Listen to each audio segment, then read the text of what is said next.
Ngayon isalaysay mo kung ano sa palagay mo ang malinaw na rason kung bakit tayo nandito. Sa lupang di maaliwala, sumayaw at di malimas ang pait. Malusog ang bawat sanga sapagkat kaagapan ito ang bunga na hinugat kahit sa ambog na langit. Ano man sandali handang sumakmal sa lalagapaang espasyo.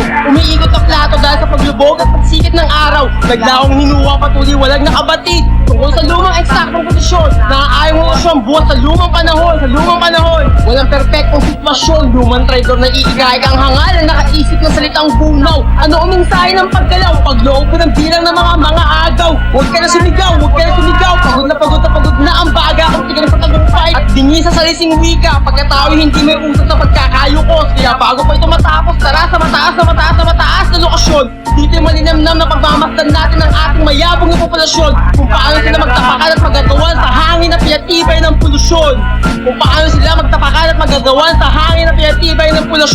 Ganito ba? Ang wastong paghinga? Ganito ba ang wastong paghinga? Sagutin mo ako, Espiritu ng mga Santo.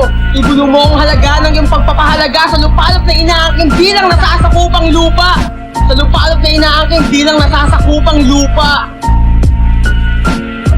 Yung 2 at 8. Akala-asa.